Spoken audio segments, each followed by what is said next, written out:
Today is Tuesday, August 23rd. What to know about former President Trump's lawsuit that could impact what happens to the evidence seized during the FBI's raid of his home. Also, compliments and criticisms for the nation's top infectious disease expert. Plus, what looks like a simple swimming cap could one day be used as a dementia treatment. It seems Instagram is thinking about copying another rival. And a brand new TV show is already making HBO history. Those stories and more next. Welcome to The Newsworthy. All the day's news in around 10 minutes. Fast, fair, fun, and on the go. I'm Erica Mandy. Thanks so much for being here. You ready? Let's do this. Former President Trump is now suing to try and stop the Justice Department from looking at anything the FBI took during its raid on his Mar-a-Lago estate. Trump and his lawyers want a specially assigned watchdog to review it all first. As you know, the FBI raided Trump's Florida home earlier this month and seized a number of highly classified government documents. And the New York Times reports there were quite a few of those documents, too. The Times cites sources who say since Trump left office, the government has recovered more than 300 classified documents from him. Though so far, Trump has not been charged with a crime. Well, former President Trump calls the FBI's search and seizure of the documents at Mar-a-Lago illegal, unconstitutional, and unnecessary. And the suit argues the raid used law enforcement as a, quote, weapon for political purposes. So Trump and his lawyers are demanding a federal judge appoint what's called a special master. Typically, special masters are a third party, like a retired judge, used in criminal cases when there's a concern that evidence may be protected by attorney-client privilege or other legal factors. In this case, Trump's attorneys argue they could be protected by executive privilege, which gives the president the right to keep information private for the good of the public. Well, the Justice Department spokesman responded, saying a federal judge authorized this search warrant and found probable cause to do so. Now it's up to a judge to decide whether a special master is really needed. So stay tuned. America's top infectious disease specialist has decided to step down. Dr. Anthony Fauci has worked for the government for more than half a century. He has served directly under 7 U.S. presidents, leading the nation through the AIDS epidemic, swine flu, Zika virus, and many more public health scares. Of course, most recently, he's been the face of the nation's COVID-19 response. Now, Dr. Fauci says he's leaving his positions as the president's chief medical advisor and as the director of the National Institute of Allergy and Infectious Diseases at the end of this year. But the 81-year-old still does not say he's retiring for good. Fauci says he's just ready to leave the government to, quote, pursue the next chapter of his career. In a statement, President Biden called Fauci a dedicated public servant and a steady hand with wisdom and insight. Other Democrats also thanked him for his service. But many Republicans responded with comments like, good riddance.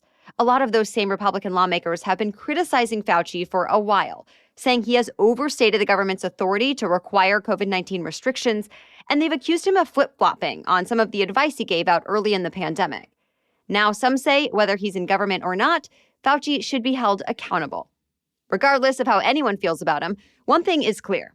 America will soon need a new top infectious disease expert. And so far, no word on who that might be. It's one of the last big primary days ahead of this year's midterm elections. Today, voters in Florida, New York, and Oklahoma will decide who they want to go forward in the big November election.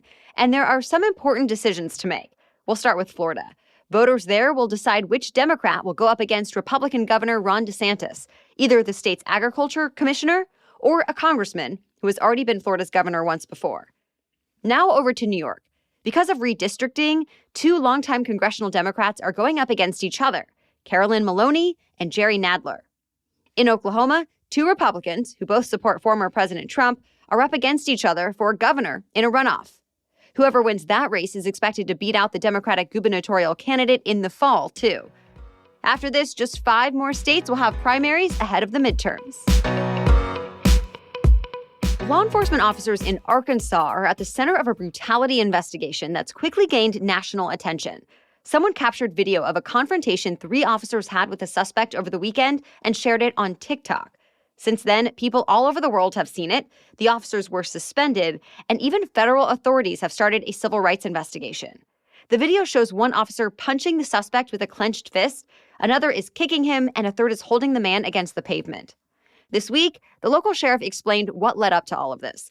He says a clerk called the officers to a convenience store because the man apparently spat in his face.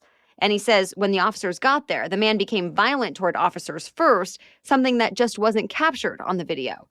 After the video stopped recording, the man was apparently taken to the hospital, then discharged and sent to jail, where he was charged with things like resisting arrest and making terroristic threats. A lawyer for two of the officers now says they just used the amount of force necessary to get a violent suspect under control. At this point, it's not clear if they were wearing body cameras. Either way, both Arkansas State Police and the FBI are investigating to figure out whether the officers should face criminal charges or any other kind of punishment. Parts of Texas got so much rain this week, it's considered to be in the middle of a 1-in-1,000-year flood event, and even more rain is still expected to fall. Parts of the Dallas-Fort Worth area got 15 inches of water yesterday. That's an entire summer's worth in just 24 hours. First responders had to rescue hundreds of people, mostly from their cars, although several homes and businesses have been damaged too. And the soaking rains aren't quite over, so neither are the flood chances. Today, the biggest threats are in eastern Texas, Louisiana, and parts of Mississippi. By tomorrow, though, things are finally expected to calm down. Well, more news is still coming up, but first, let's take a quick break to thank our sponsor, ZocDoc. My husband and I are definitely the type of people who research things before we do something, even what restaurant we should try next or what show we should watch next weekend. And we use tools to help out with that, like Yelp and Rotten Tomatoes. So if we were willing to research that fun, small stuff, then of course we want to research the more important decisions, like what doctors we should go to. Well, ZocDoc is a free app that shows you doctors who are patient-reviewed, take your insurance, and are available when you need them. So it helps to give you all of that info you need in one place. And even though it's a more important decision, ZocDoc's mobile app makes choosing and booking your next appointment as easy as ordering a ride to a restaurant. Every month, millions of people use ZocDoc. And when I need to find a new doctor or specialist, ZocDoc is one of my go-to tools. Go to ZocDoc.com/newsworthy and download the ZocDoc app for free. Then start your search for a top-rated doctor today. Many are available within 24 hours. That's ZocDoc.com/newsworthy. ZocDoc.com/newsworthy. One day, getting your memory back might be as easy as slipping on a cap. The idea is still being tested, but new technology does have a lot of scientists excited about the possibilities. A new study tested it out with 150 people ages 65 to 88. They each wore a cap embedded with electrodes. With some of them, researchers delivered small electric zaps to the brain. Others wore the cap, but didn't realize they actually did not get any of the zaps. All the while, researchers asked the volunteers to remember 5 lists of 20 words. By the end of the week, the study found in the group that did get the electric zaps, memory improved by up to 65%, even when the volunteers were not wearing the caps. Researchers say this method could boost both short-term and long-term memory. Granted, this research is still in the early stages, and more studies are needed to know how long the effects of treatment might last and whether it could work on people with dementia. One of the big 3 American automakers is making some big cuts as it goes electric. Ford confirmed it's cutting 3,000 jobs, mostly in North America and India. This actually did not come as much of a surprise, since manufacturers are investing billions of dollars to make electric cars and trucks. So to make it work, Ford is trimming costs elsewhere, which includes dropping workers. The other top American automakers, General Motors and Chrysler, are also going through an electric shift. For now, GM says it's not planning more layoffs anytime soon.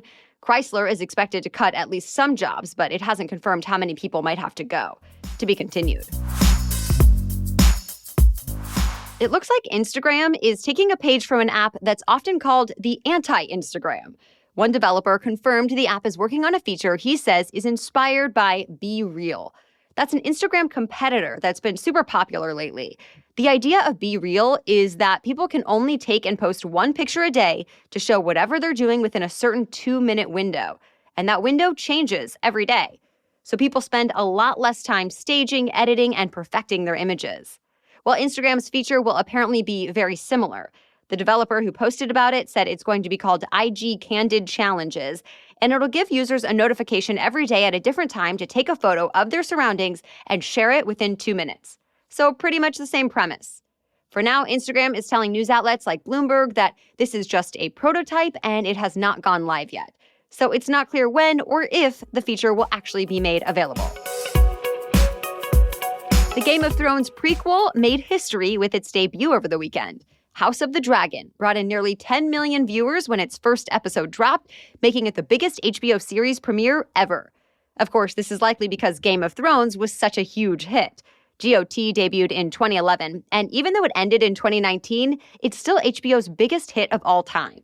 The new House of the Dragon series is set nearly 200 years before Game of Thrones and is based off George R.R. Martin's novel Fire and Blood. Well, that's it for the main news today, so now it's time for Trivia Tuesday, when we ask a different trivia question every week. But first, this podcast is sponsored by Indeed.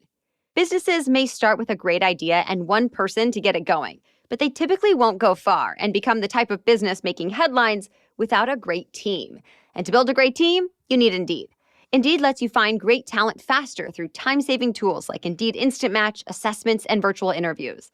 With Instant Match, over 80% of employers get quality candidates whose resume on Indeed matches their job description the moment they sponsor a job, according to Indeed data in the U.S.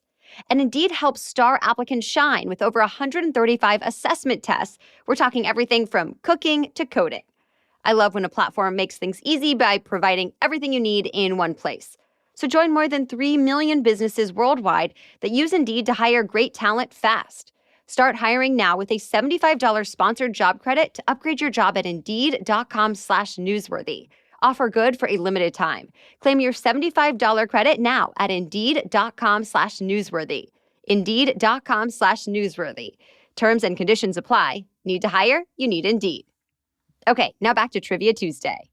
Today's trivia question is, what is the deadliest mammal? You can answer the question and play along with us on Instagram. Just find and follow us at NewsworthyPod and look for the trivia quiz in our Instagram stories today. As for last week's trivia question, what is the longest above-water mountain range in the world? The answer is the Andes. The Andes stretch over 7 countries along the entire west coast of South America, from Venezuela down to Argentina. Not only is it the longest mountain range in the world, it's also the second highest. Only the Himalaya mountains are taller. The highest point of the Andes is Mount Aconcagua at nearly 23,000 feet above sea level on the border of Argentina and Chile. The mountain range is known for its volcanoes, mines, and ancient ruins.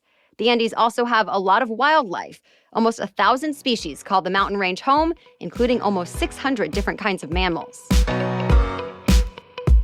Well, thank you so much for listening today. If you get value out of the show, I'd love for you to leave a review about why you enjoy it on your favorite podcast app or share it on social media.